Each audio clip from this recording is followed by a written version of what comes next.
All right. So as I was saying, okay, so the parasite should be able again to come in contact with the host, okay, the target host.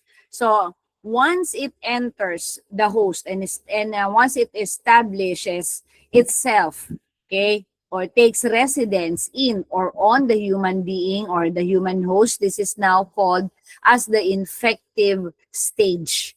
Okay? So, nasa infective stage na tayo dyan. And then, the parasite will now multiply and competes with the human host for nutritional needs. So this now is known as the pathogenic stage. Okay?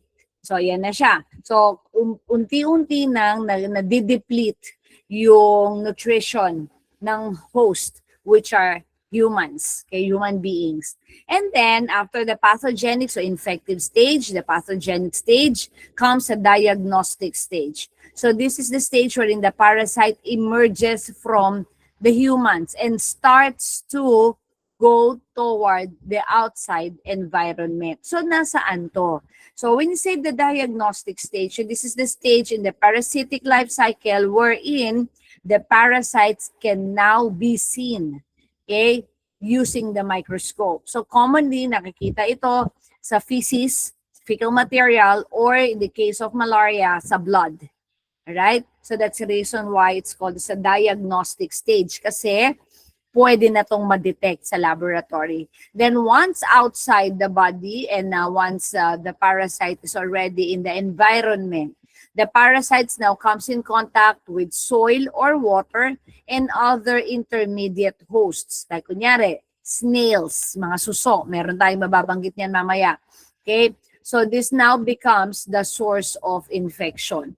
So pwedeng contaminated soil, contaminated water, even food, okay, and the intermediate hosts. Then the parasites emerges from the water, the food, the soil, or the intermediate hosts. And again, it now starts the cycle. So it will now again be transmitted to humans and then the cycle will repeat itself. Okay? So that's the general life cycle of a parasite. All right. Now, parasites are, again, like what I've said, classified into two. You have the protozoa and the helminths. So, under the protozoas, you have the amoeba, you have the flagellates, the sporozoa, and the ciliates. That's the, ciliates yan and hindi giliates, ciliates. And then the helminths, you have the trematodes. These are leaf-like helminths or worms. You have cestodes or the tape-like segmented helminths, and the nematodes, the ones that are cylindrical.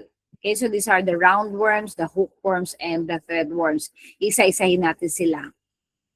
Okay. Now, protozoas are unicellular organisms. So they're single-celled organism and is made up of a true membrane-bound nucleus and cytoplasm. So meron siyang nucleus, may cytoplasm din siya.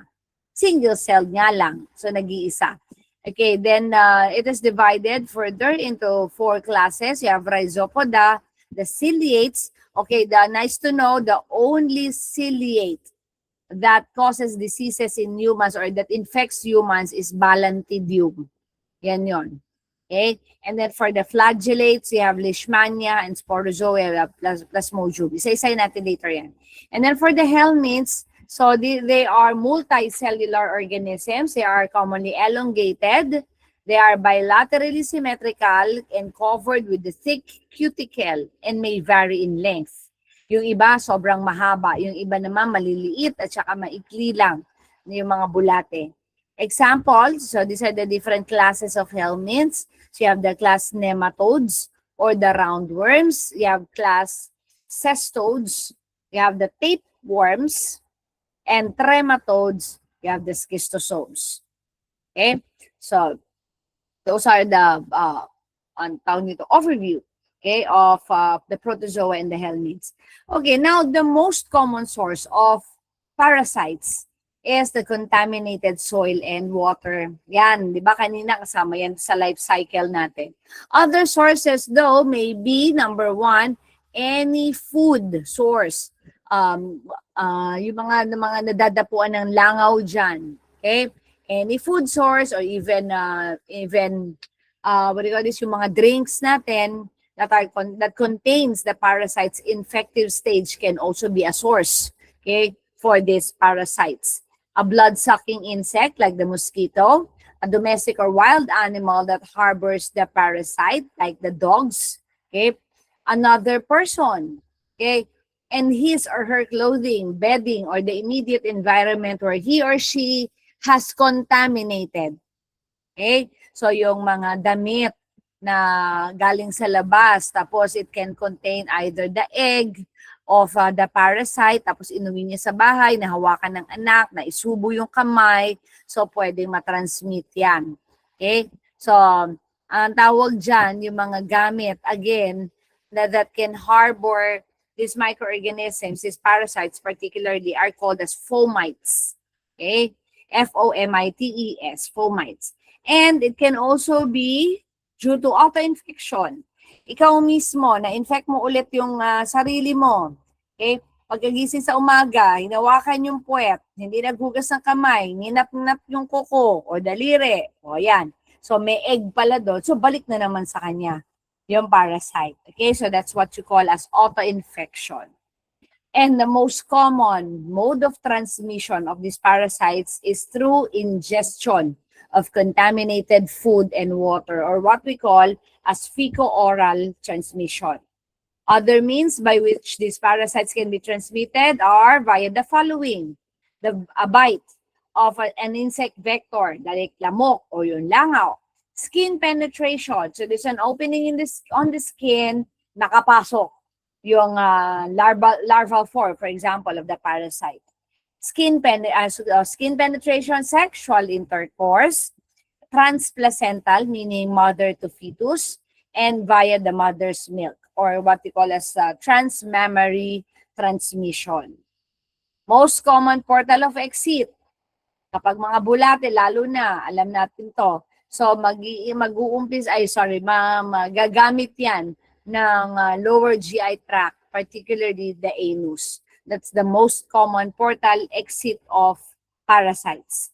So parasites are able to produce diseases through the 5 basic mechanisms. Number 1, by creating traumatic or physical damage on the portal of entry. Kung saan siya pumasok, kadalasan nandiyan yung initial tissue damage. Then there will be lytic necrosis, yung area kung nasaan siya nakapasok, nagde-develop ng cellular changes until the time comes that it becomes necrotic, namamatay na kasi deprived na nga of nutrition. Even oxygen, pwede nilang gamitin yan.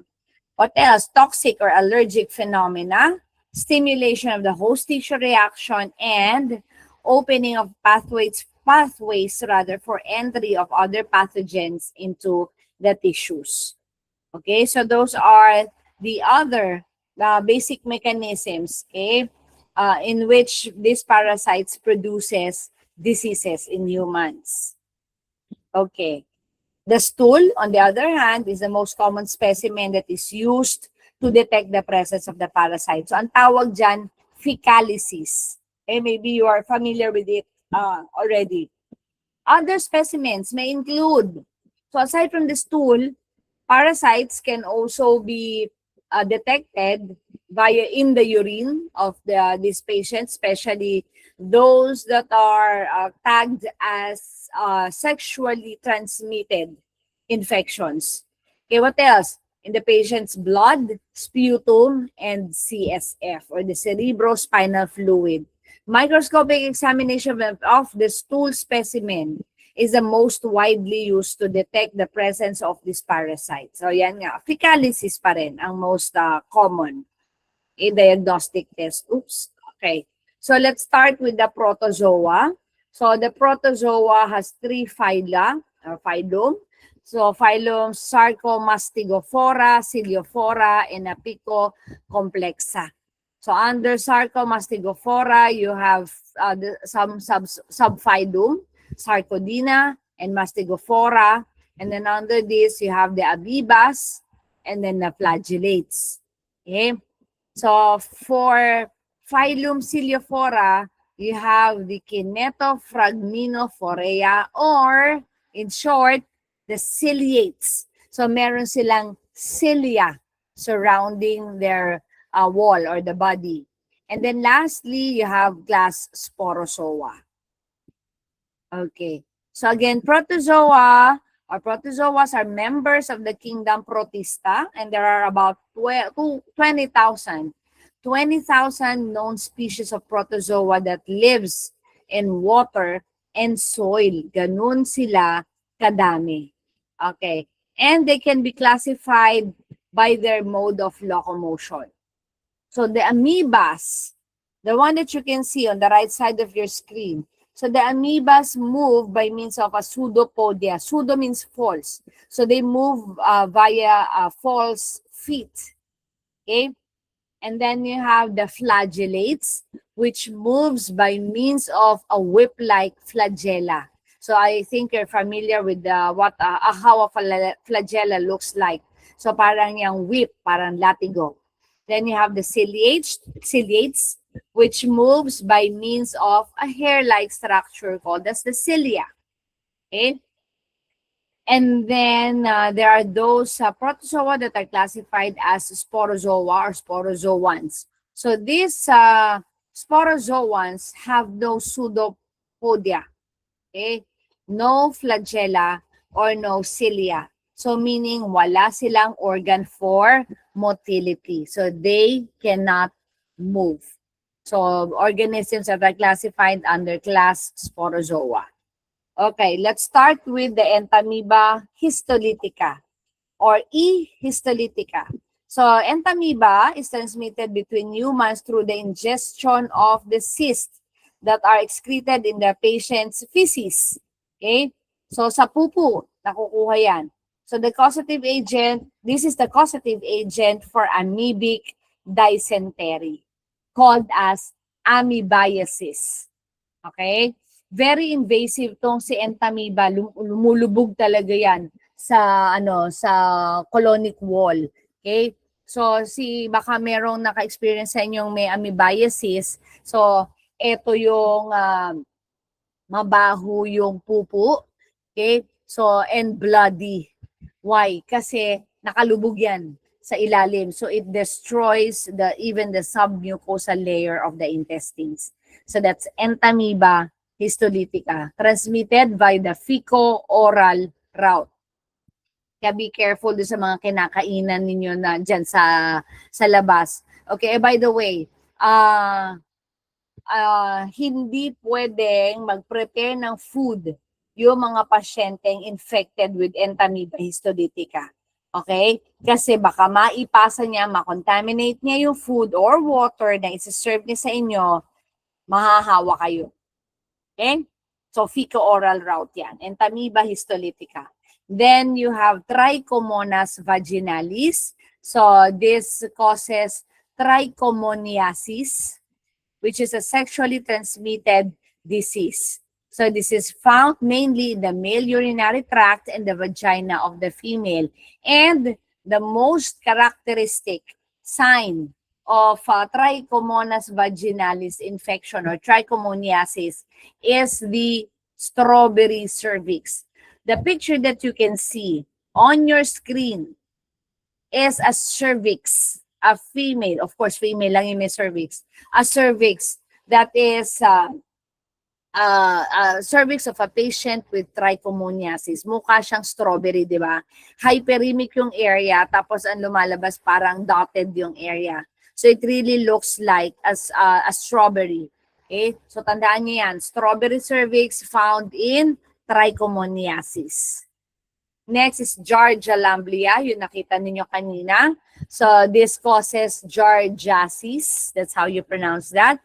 That is a diarrheal disease. So nagtatai yung pasyente. So it causes nausea, abdominal cramping, and diarrhea when food or water contaminated by a fecal material is ingested. So again, fecal-oral route, si Giardia lamblia. So the pathogen lives in the small intestines of humans and other mammals. Pathognomonic, or very notable sa Giardia lamblia is that figure. Pag nakita nyo yan, wala nang iba, Giardia yan. Giardia lamblia. So yan yung trophozoite ng Giardia lamblia. And it is described as an old man's face. Mukhang matanda. Kasi tingnan nyo, may mga flagella siya all throughout, so mukhang buhok, tapos mukha siyang matanda. Okay? That's the trophozoite. The Giardia lamblia trophozoite. Okay? Very characteristic for Giardiasis. And then we have the ciliates. Again, these are the protozoas that have shorter hair-like structures that are called the cilia, again, that surrounds the outer surface of the cell. So, meron siyang maliliit na structure surrounding the entire parasitic cell. And the only ciliate that causes diseases in humans is Balantidium coli. Alright? So, Balantidium coli, when ingested, enters the large intestines, causing severe dysentery or severe diarrhea.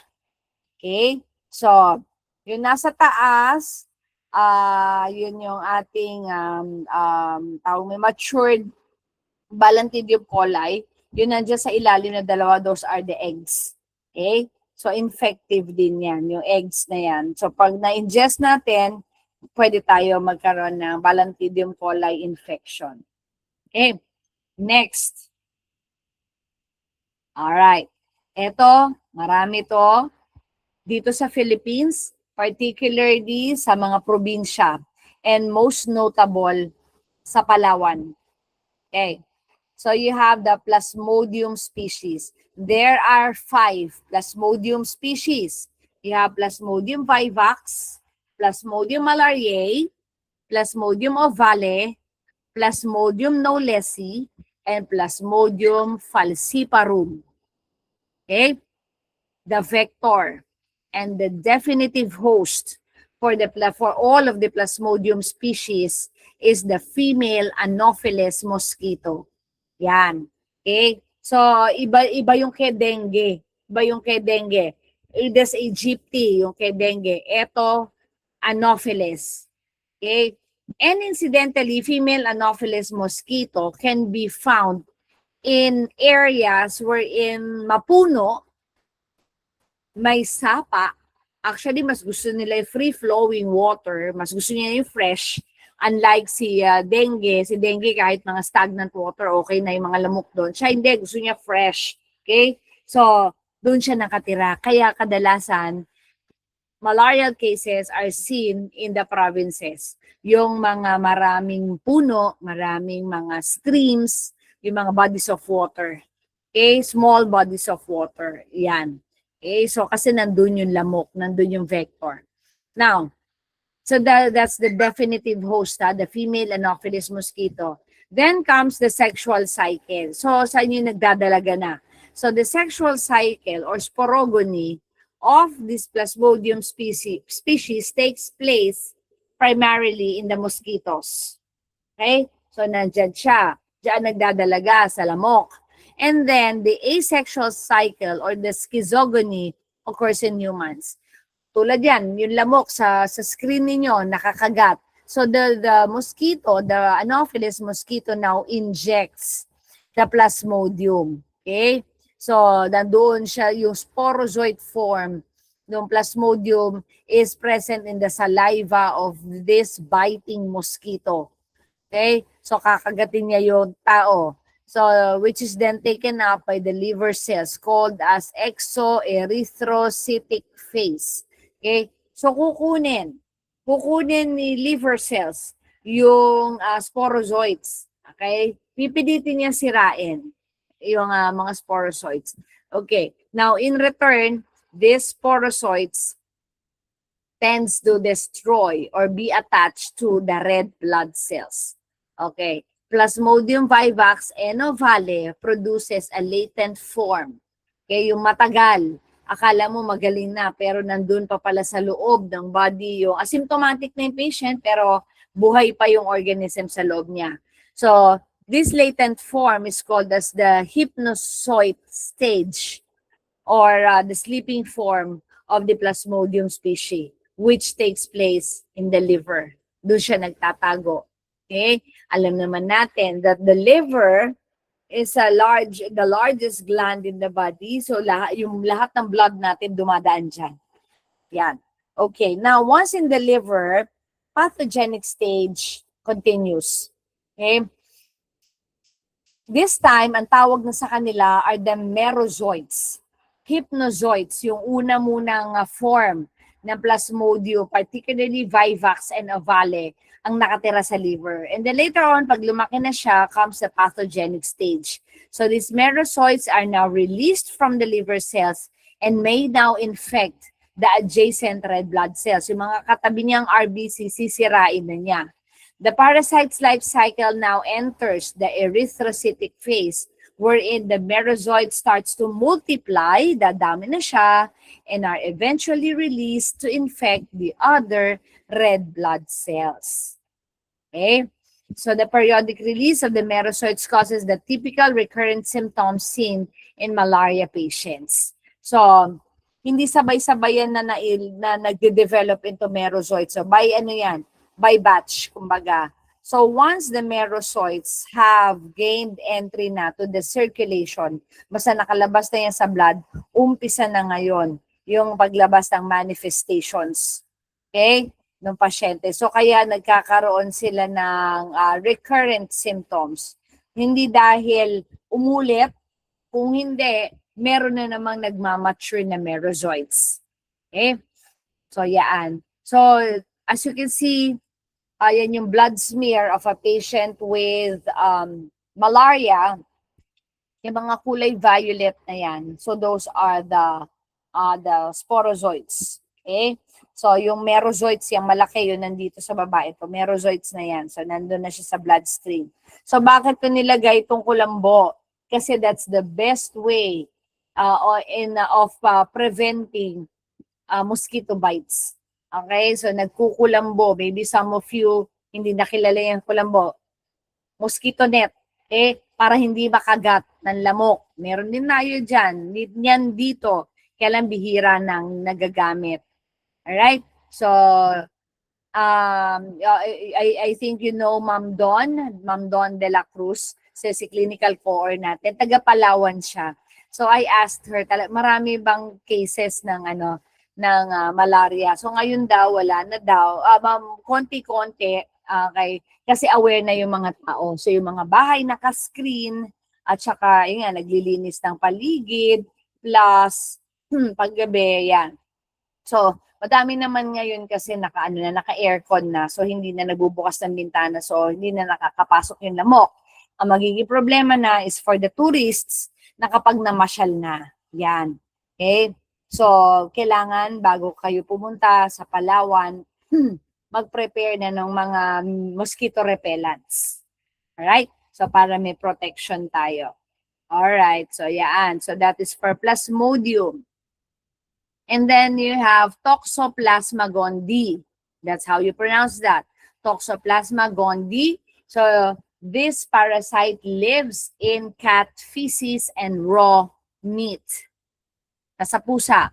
So they cause lymphadenitis or infection and inflammation of the lymph nodes in healthy individuals. Okay?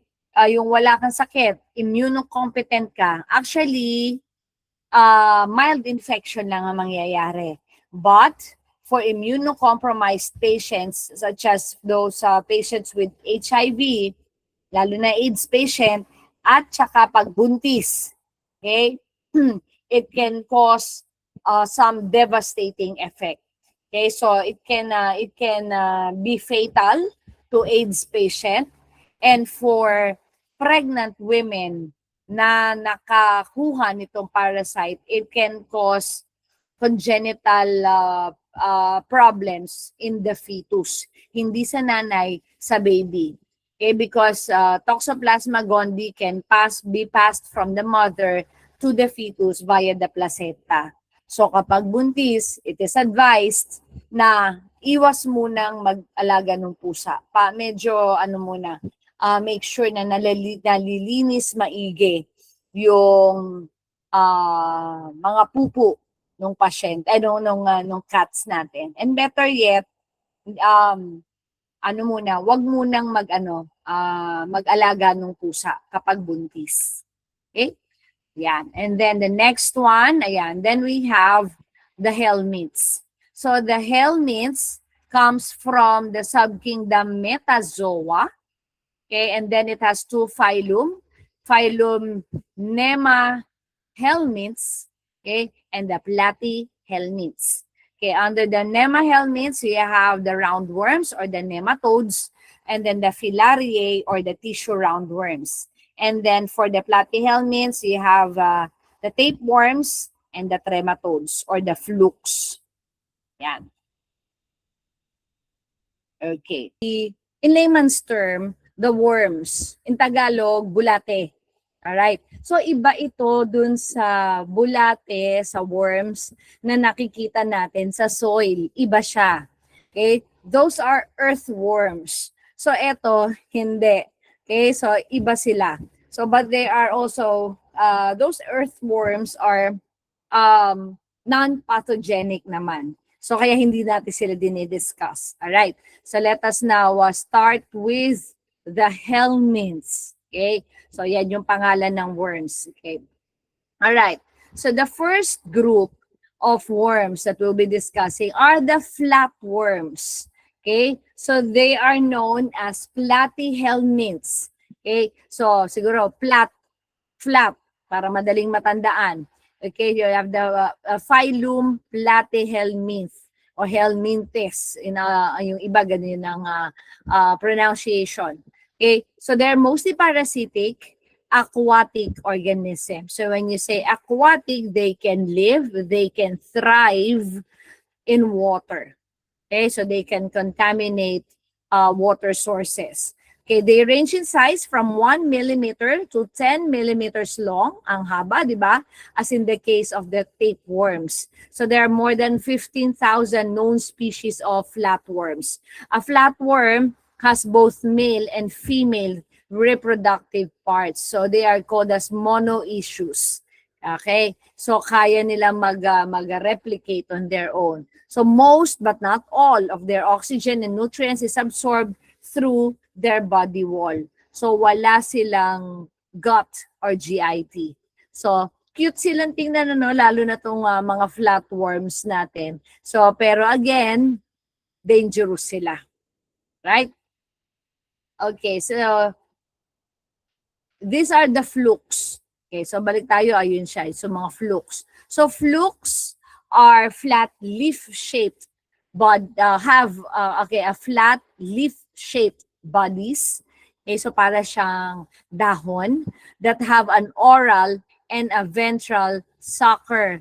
So meron siyang bibig, okay, that are used to hang on to the body of a host. Sila yung taga-anchor doon sa GIT para hindi sila mailabas agad-agad.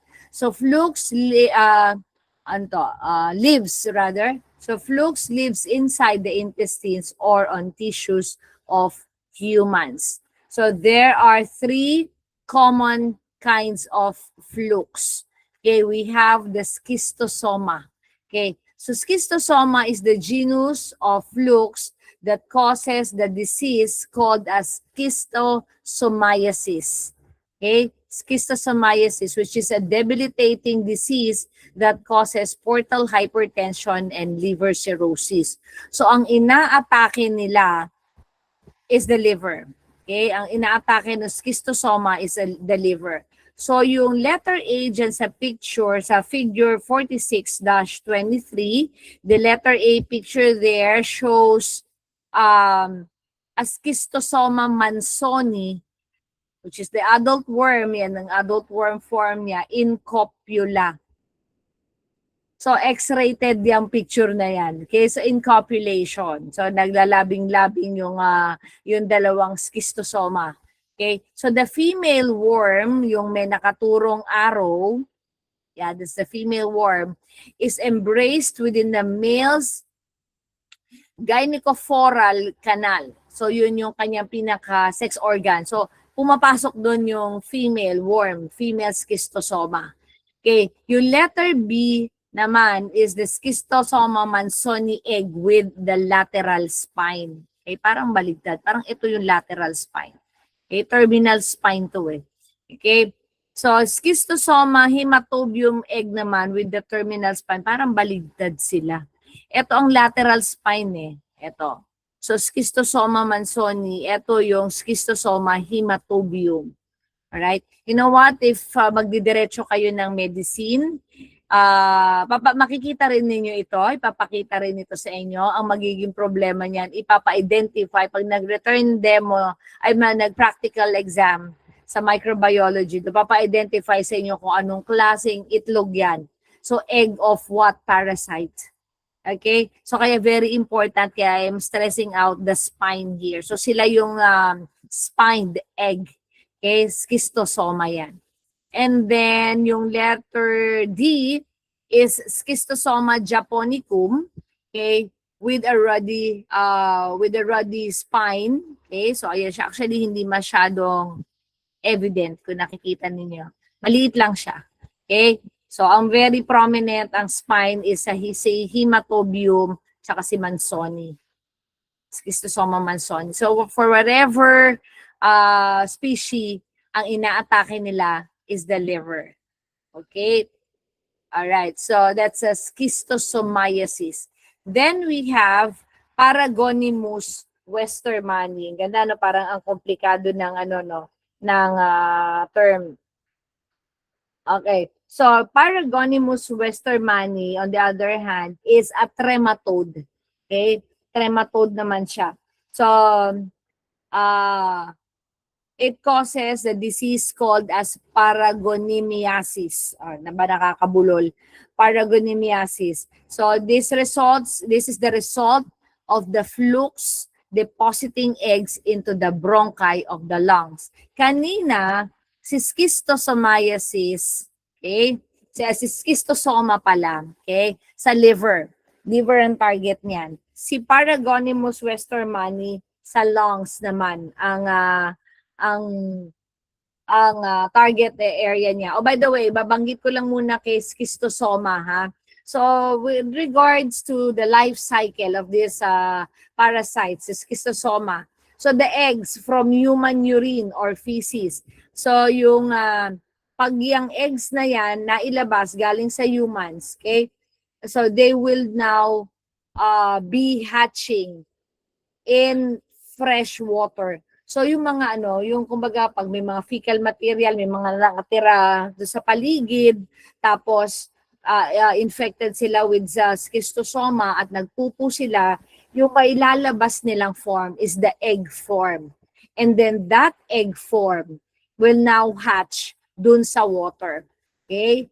So, dun sa fresh water na yan, if there are snails, suso, okay, the snails will take them up, kakainin sila ng snails, so ang intermediate host na will be the snails. So, in the snails, they multiply, diyan sila dumadami, and they will now be released back into the water. Tapos eto ka, magbabakasyon, magsuswimming, okay, nainom mo yung contaminated water, pag uwi mo may sakit ka, may schistosomiasis. Alright? So, kaya be careful pag nagbabakasyon tayo, hindi lahat aaryahan natin ng ng punta. So, make sure, first and foremost, make sure that the environment, the paligid is safe. Okay? Safety first.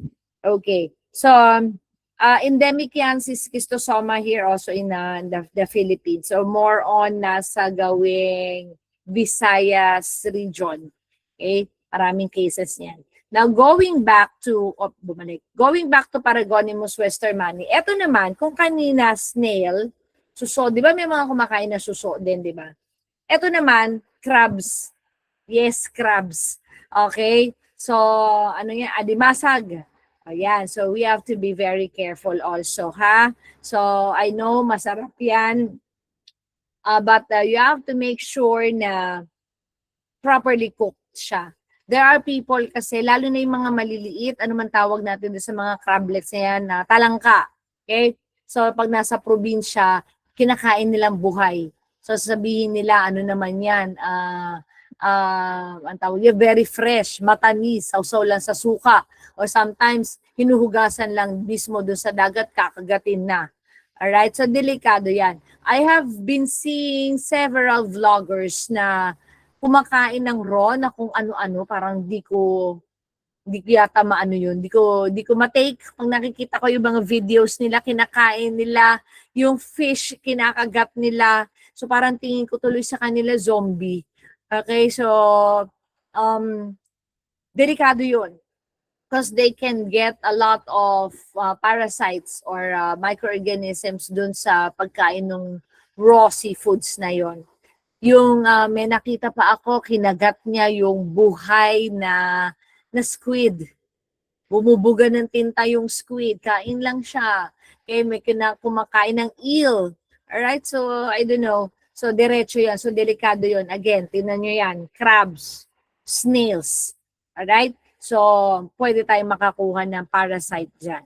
Alright? So, yan naman yung egg ng Paragonimus westermani. Tingnan nyo doon sa taas, may para siyang terminal bubble doon sa dulo. Okay? So, yan yung egg ni Paragonimus westermani. And, again, kaya may x-ray dyan. So, ang target nito is the bronchi of the lungs. Katatapos lang natin kanina ng lung assessment. So, when you auscultate, so you can hear crackles. Pag ganyan ang itsura, you look at that, may haziness do sa top portion. Okay, so probably nagde-develop na siya ng pneumonia. So, that's because of the ingestion of infected crabs. Okay, next is Paragonimus tuloy, is Clonorchis sinensis. Bakit putol? Okay, Clonorchis sinensis, or also known as the Chinese liver fluke.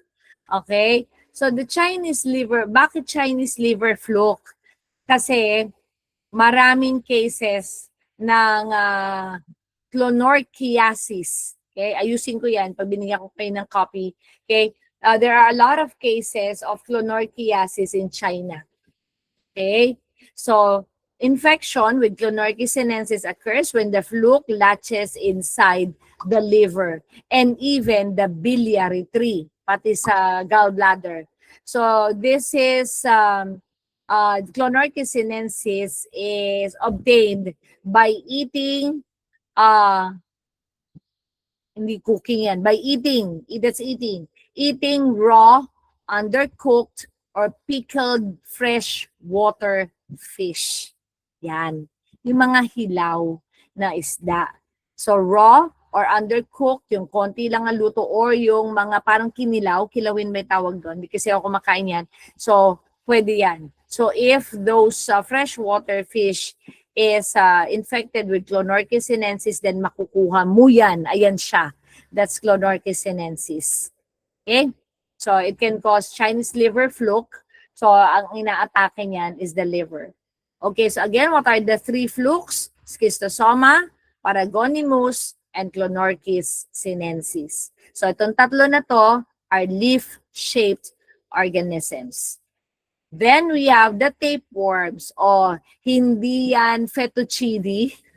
Okay? Hindi yan fettuccine, hindi yan spaghetti. Alright? So, those are tapeworms. Actually, kung mahilig kayo kumain ng buldak, di ba? Ganyan na itsura nun. Anak ko, favorite niyan eh. So, ganyan na itsura. Di ba? Yun. So, tapeworm yan. Bakit tapeworm? They are flat. Okay, flat worms na para siyang tape. Parang tape measures. Tingnan niyo yung body niya, segmented. Okay? It has a segmented body and each of the segment, ang tawag dyan, proglottid. Okay? Yung isang box dyan, proglottid yan. And that proglottid can contain eggs. Tulad dyan, a gravid proglottid. Ibig sabihin buntis. At pag naputol yung tapeworm na yan, makakasurvive pa yan. It will just release the baby tapeworms inside the gravid proglotid. So kaya madali silang dumami. Alright, so these tapeworms have a knob-like head, as you can see here. Nakita niyo yung cursor ko. Called as the scolex. Ayan yung ulo niya, ayan o. May mga ipin yan, parang ano yan, parang alien yan. So it attaches itself to the intestinal wall via the scolex. Okay? It contains hooks that allows it to attach to the wall of the intestines of the vertebrate animals, including humans. So tapeworms have a series of flat, rectangular body units called as the proglottids. Ayan nga. Okay? So yung hati-hati. And again, these proglottids are the different compartments that contains the reproductive organ of the tapeworm. Proglottids eventually breaks away from the tapeworm and are excreted rather in the feces. However, new proglottids takes their place. So napuputo sila pero may tutubo. Okay? May papalit sa kanila. A tapeworm continues to grow as long as its scolex and neck are intact. So kailangan maputol tong leeg. Okay? Ng scolex, yung head at saka yung neck. Dapat maputol siya dito. Kung nakikita niyo yung cursor ko, para mamatayan. Kung mapuputol lang siya sa body part, hindi. Tutubo lang ulit. Yan tapeworm. Kaya mabilis silang dumami. Okay, the first tapeworm that we have is Taenia saginata. Hindi Taenia. Taenia saginata. Taenia saginata is also known as the beef tapeworm. Sa exam, yan ang mga lumalabas sa yung mga common names or other names of the worms. They live in raw or poorly cooked beef. Hence the name, beef tapeworm. And they cause taeniasis. Okay. So they can grow to a length of 25 meters. As you can see here, hindi yan sintas ng sapatos. It can grow as long as 25 meters in the intestines of humans, leading to intestinal blockage. Pwedeng magbuhol-buhol yan at pwedeng makapag-cause ng blockage in the intestines. So it may first look like a mass or a nodule, pero pag tinignan closely, bulati pala. Okay? It can cause malnutrition as the tapeworm absorbs the nutrients intended for the person. Tingnan ninyo tong bibig. Yan yung scolex. Okay? Yan yung scolex. At saka yan yung mga individual proglottids. So, dapat maputol siya dito para mamatay siya. So, beef tapeworm. Yung mga mahilig kumain ng steak na rare. Tapos, yung steakhouse, kaya pala mura, poorly prepared yung beef. So, makikita nyo yan. Nandun siya sa laman ng beef. Alright? So, para siyang lumps. So, any lump na makapanin nyo sa baka, or even sa baboy, tanggalin ninyo. Because it may be an encysted parasite. Baka bulati yun. Tanggalin nyo siya. Right? That's Taenia saginata. Counterpart niya sa pork naman, Taenia solium. Okay? O, yan yung itsura niya. O, kita niyo siya. Yan. Yan yung nakacyst. Encysted larva of Taenia solium. Kulang ng E. T-A-E-N-I-A yan dapat. So, Taenia solium, or also called as the pork tapeworm, lives in raw or poorly cooked pork. It also causes taeniasis. Pareho sila. Okay? Taeniasis. Taenia solium can grow to a length of 7 meters. Medyo mas maikli. In the intestines, leading also to intestinal blockage and nutrition. So, pwede rin siyang makaabot sa brain. Okay? So, it is called as cysticercosis. Yan. If you know the medical series, The Pit, I think merong part doon, season 1, 2 seasons pa lang naman siya. Sa season 1, meron doon pinakitang patient na may cysticercosis, pero patay na yung worm. Okay? So, uminom na siya ng gamot na anti-parasitic medications. So, you can try to look for that series sa HBO Max, The Pit. It's a very good medical drama, medical series, because it showcases actual medical cases that you usually see not actual, medical cases that you usually see in the emergency room. And ito, may pinakita siyang ganito. May pinakita rin sa season 2 yung sa lecture natin sa health assessment, yung carina, the bronchial tree, may pinakita sila doon. Okay, so you try, check it out, The Pit in HBO Max, promotion pa. Maganda eh. Yan ang favorite namin ngayon. Okay, next, kanina, flatworms. Ngayon, roundworms. Okay, so kanina flat, ngayon naman bilugan. So they almost look like the earthworms. Parang ganun yung itsura nila. Okay, so roundworms are also known as the nematodes. They live in soil, fresh water, and even salt water. Most of the over 80,000 species of roundworm, dami no? 80,000 species of roundworms are parasites and they live in plants or animals such as insects. They also have a primitive body that is made up of a cylindrical tube that has a tapered end, yan, tusok yung dulo, and is covered with the thick protective layer called as the cuticle. So, very tough yung outside layer ng body nila. And these are the common roundworms that we have. First is we have the first one that we'll have is Ascaris lumbricoides. This is also known as the giant intestinal roundworm. Ito po, yung nakukuhang bulate sa mga bata. Yung kapag pinurga yung bata na may lalabas na bulate, yan yun. Alright? So this is a roundworm that is transmitted by contaminated human fertilizer, food, or water. Yung mga mahilig maglaro sa lupa ng mga bata tapos hindi maghugas ng kamay, nandun sa soil. Hindi yung bulate, but the egg. Okay? So, doon niya nakukuha yung infection. It causes ascariasis, which is an infection of the small intestines. And incidentally, before I go to Trichinella, incidentally, eggs, Ascaris eggs, nasa soil, di ba? Sabi ko nasa soil. Yan yung life cycle niya. It can also be inhaled. Okay? So it can migrate. The egg, ito yung egg niya, the Ascaris egg. The Ascaris egg can migrate not just in the intestines, but in the lungs as well. It can cause pneumonia. Okay? So, in the life cycle of this Ascaris lumbricoides, merong part yan na yung adult worm naglalakwat siya. Okay? From the intestines, it goes up. So umaakyat yan until it reaches the respiratory tract. Or minsan, lalo na yung kapag kunyari sumusuka tayo and then nagkakaroon ng konting aspiration, pwedeng merong worm na mapunta sa biliary tree. Alright?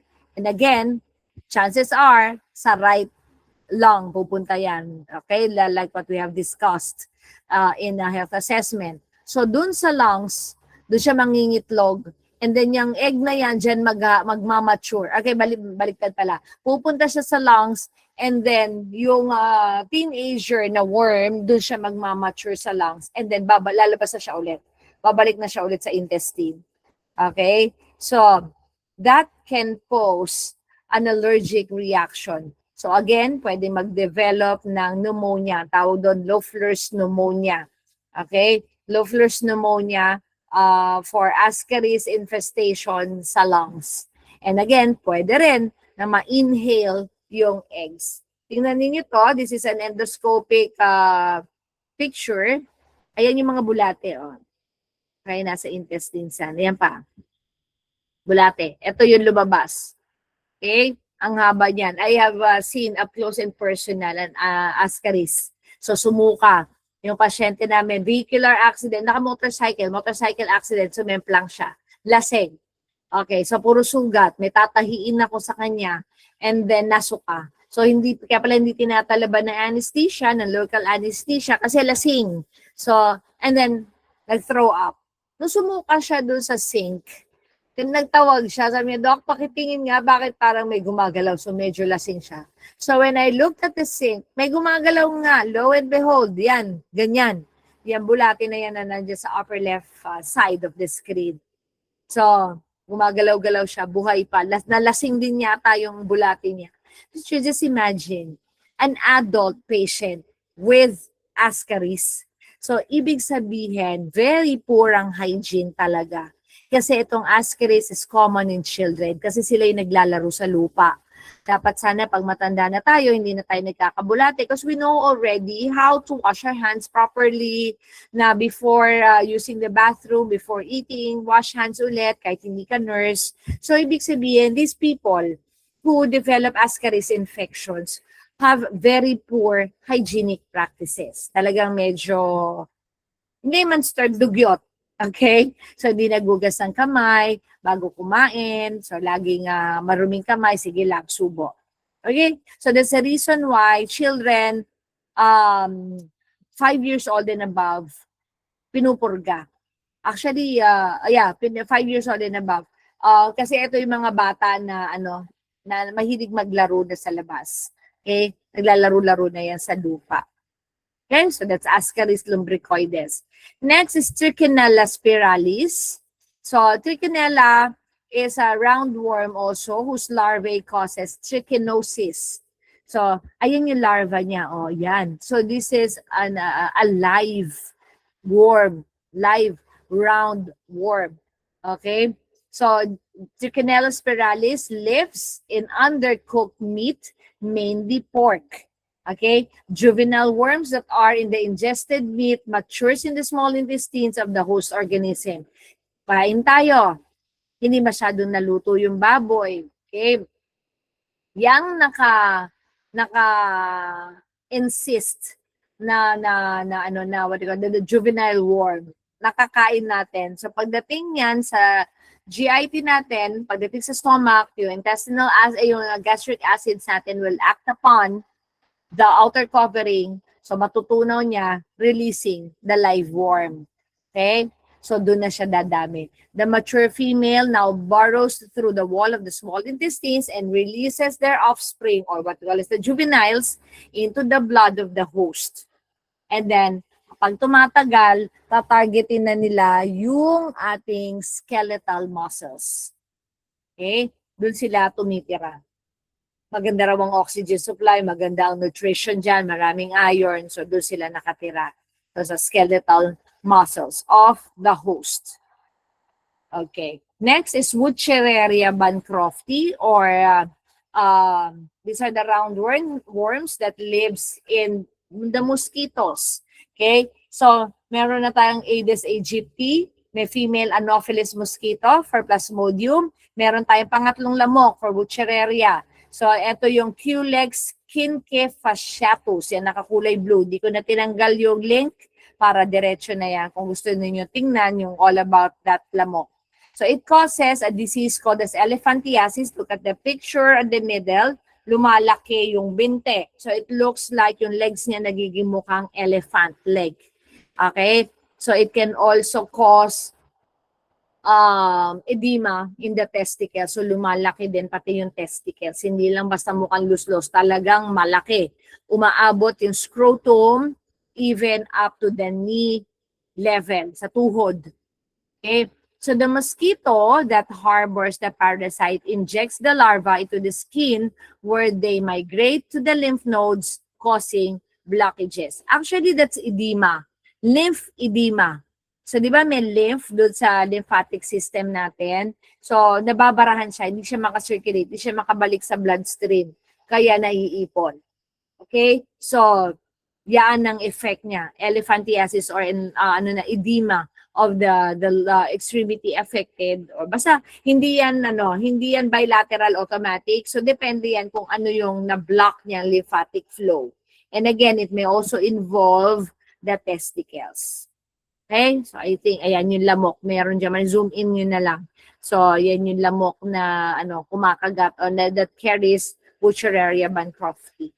Ayan yung actual parasite natin on the upper right hand. Okay. And then, so, ayan siya. So, you have, again, the metazoa. Bakit napunta rito? Nalipat. Okay, so with the roundworms, the tapeworms, and the flukes. Okay? So, yan. What else? So, we have the hookworms. Actually, ang hookworms, roundworm din siya. Kaya lang may special feature siya na meron siyang hook. It has tiny hooks that are used to attach to a host, which is typically the intestines. Okay? So siya yung kumakabit dun sa intestinal wall. Ang common hookworm that we have is Necator americanus. So this is also known as the New World hookworm, which lives in the lower intestine. So this is the second most common hookworm infection. Yan. So the eggs are passed into the feces. So yan yung egg niya, hookworm egg. And once it comes in contact with the human, it penetrates the skin and spreads into the heart, the lungs, and eventually the small intestines where it grows into the adult form. So yung papasok sa atin is this one, the juvenile form.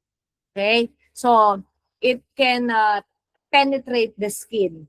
So nasa tubig din yan. So kapag may break ka sa skin, may sugat ka, pwede yung portal of entry.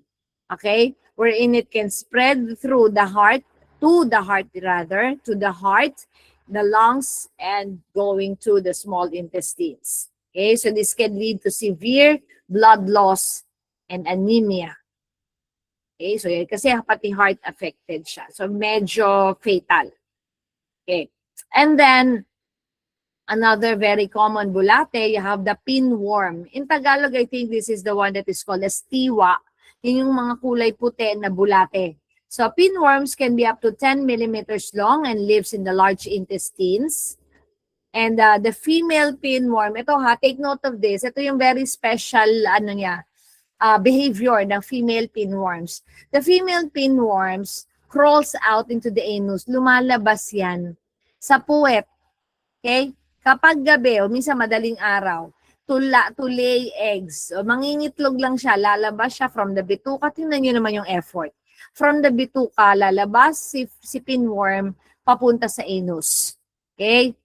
And then, pag nandiyan na siya sa labas mismo, okay, mangingitlog na siya doon. It will lay its eggs on the perianal skin. Then afterwards, mamamatay yung nanay. Yan yung mga nakukuhang yan, na pinworm, yung mga kulay puti. So mamamatay na siya. Pag nakapangitlog na siya, mamamatay na siya. So pinworms infect about 10% of humans, although the person may not know he or she is infected. So pinworms can cause few or even no symptoms besides a mild GI upset and perianal itching. So once nangitlog na yung nanay pinworm sa perianal area, makate. So kakamot yung bata, kakamutin niya, So pag madaling araw, tulog siya, kakamot, and then not knowing, nandun na yung eggs. Kamutin niya yung puwet niya, nandun yung eggs, then sa umaga, minsan nagngangat-ngat ng kuko, lululunin na naman niya yung eggs. That is an example of auto-infection. Mag-hatch na naman si egg. So magiging worm na naman siya, adult worm. Okay, so the cycle will now repeat itself. So, pinworms are highly contagious, madaling makahawa. Okay, bakit? Kasi yung nasa puwet, again, pwedeng matransfer yan sa beddings, sa what do you call this, sa towels, okay? So that it can be transmitted to bed linens and clothing that has been contaminated with eggs. Pwede yan. So napakadali niyang maipasa.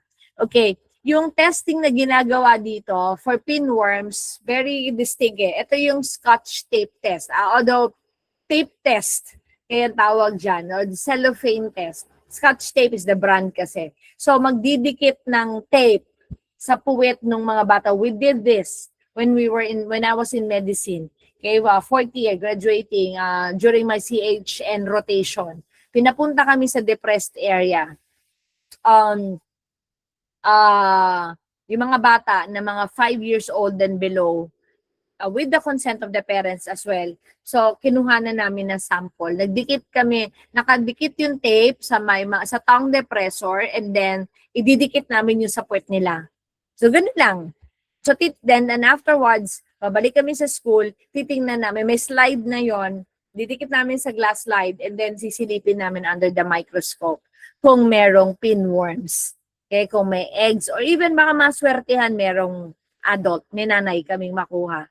Okay, So lahat yan. So dinaanan ko rin yan na pati mga kapatid, family members, ginagawa kong pasyente. So yung kapatid ko, mga dalawang kapatid kong lalaki, chinek ko yan. Luckily wala naman silang bulate. Okay? So yun yung very popular test for pinworms, yung tape test or cellophane test or scotch tape test ang tawag. Okay? Yeah. Next. Oops. Okay, next is Enterodius vermicularis. Okay? So, again, tingnan muna. Okay, by the way, yan pala yun. Okay, so ito siya. So ito yung specific pinworm natin. Enterodius vermicularis or otherwise known as the pinworm.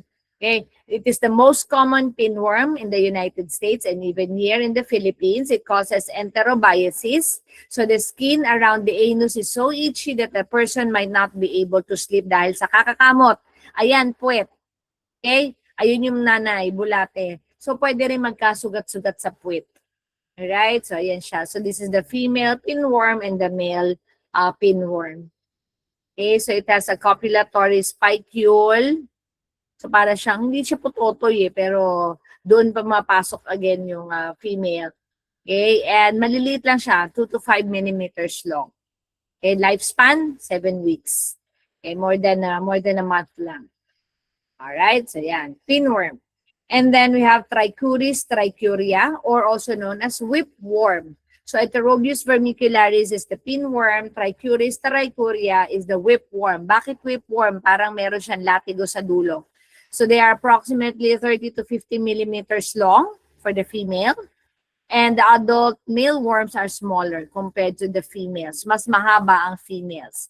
Okay, the anterior end of the worm is slender, mapayat.